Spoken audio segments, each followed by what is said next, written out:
O eto mga bossing, natatandaan niyo po yung rally ng Iglesia ni Cristo mga kababayan.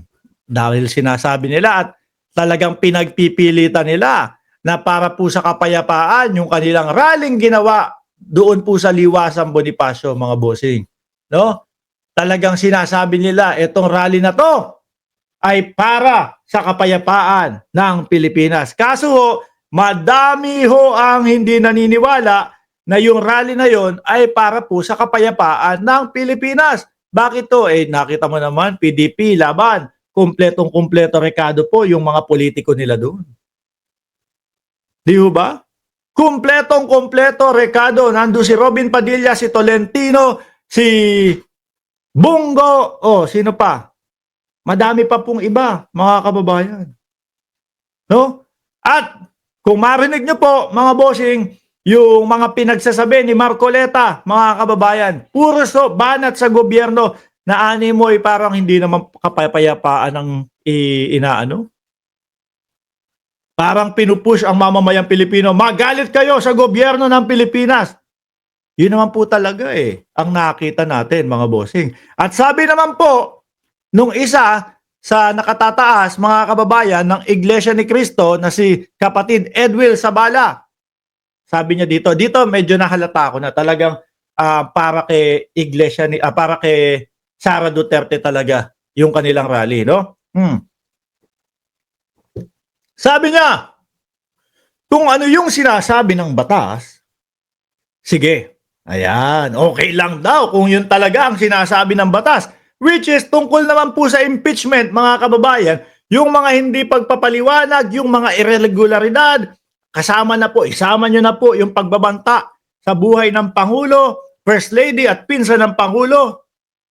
Mga bossing, pasok na po yun sa impeachment, mga kababayan. Di ba? So sabi nung kapatid, Edwil Sabala, kung ano ang sinasabi ng batas, sige, di dapat sana hinahayaan nyo na lang.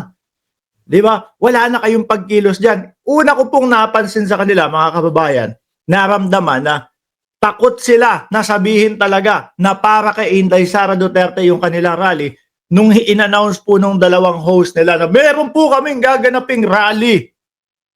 No? Malawakan pong rally, ganito, ganyan. Siyempre, ang Pilipino naman po, hindi naman po mangmang, mga kababayan. Nahalata agad, ipagtatanggol yung mga gustong ma-impeach, no? Ipagtatanggol yung mga ayaw magpaliwanag sa bayan. Di ba?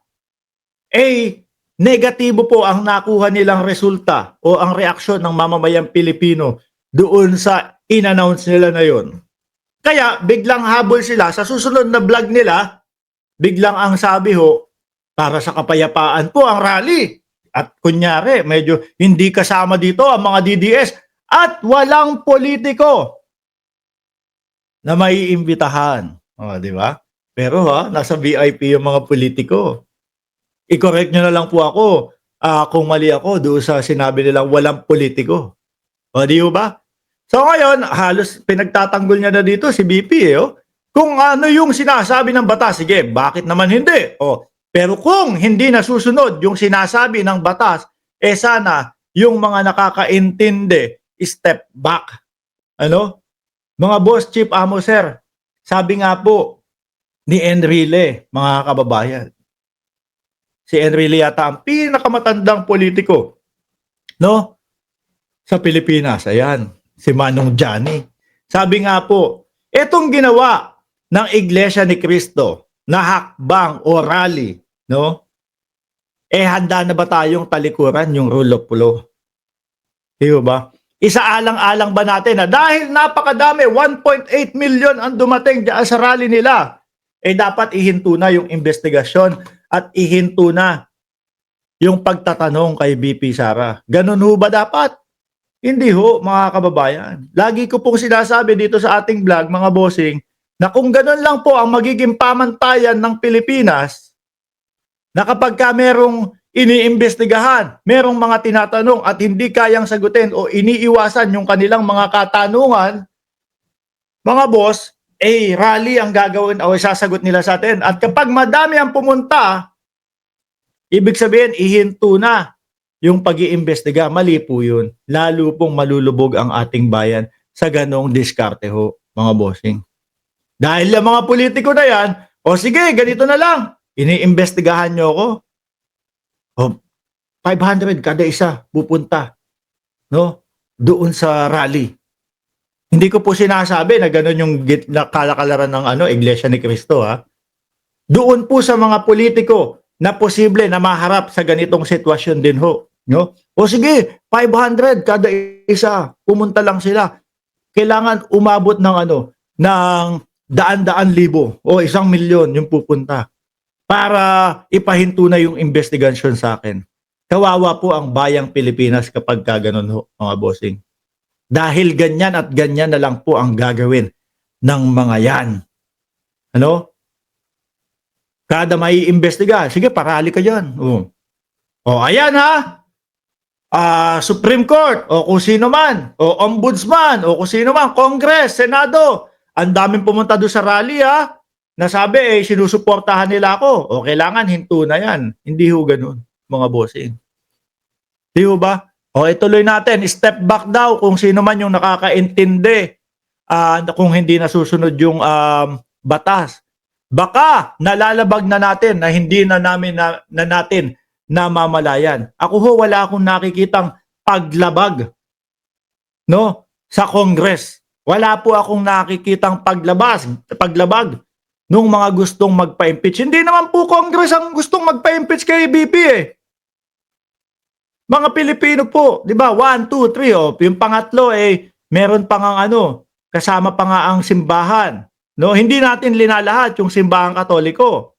Pero merong mangilan-ngilan na galing ho sa simbahang Katoliko, 'di ba? Ricky Rase, kawalang gana, mga bali-balita, kapanghina. Di ho ba, mga bossing? Ay, naku po. Kaya nga ho, napansin ko ako, lagi ho akong bumabalik-balik doon sa kanilang doon sa kanilang channel. Gusto ko, mahilig ako magbasa ng comment ng mga comment section no? Habang pinapakinggan ko po, nagbabasa ako ng comment section. Kaya lang, ang problema, nakapatay, naka-off po yung comment section nila. No?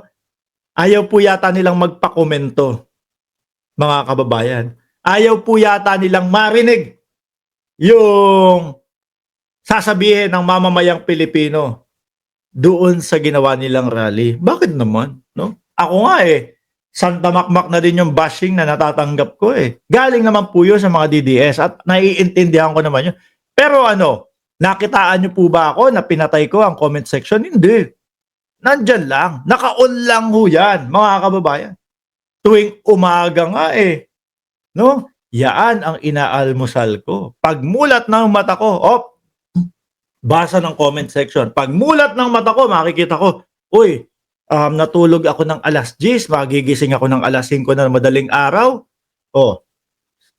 Sa 7 oras, makikita ko, 800 subscribers ang nadagdag sa atin. Sabay punta ako doon sa comment section. Di ba? Sabi ni Shiro Kansaki, mga iyakin din kasi. Anyway, kaya mahirap pong sabihin at mahirap pong paniwalaan, mga kababayan, yung sinasabi nila na hindi ho para kay BP Sara o hindi po para sa mga Duterte yung kanilang ginawang rally. Na marami po sa kapwa natin Pilipino na kapatid po nila sa Iglesia ni Cristo ang nadismaya po dahil umalis ng bahay. Pag-alis ng bahay ho, mga bossing, ang nasa utak nila, nasa isipan ho nila, mga kababayan, ay para to sa kapayapaan. Magiging parte ako ng pagsulong ng kapayapaan sa Pilipinas. Pagdating doon sa harap ng entablado, si Marcoleta bumabanat sa gobyerno. Sabi, hindi naman ako mahilig sa politika. Hindi ko nga kilala yung mga yan. No? Para sa kapayapaan yung ipinunta ko dito. Tapos, sa impeachment pala ng vice-presidente. Di ba, mga bossing?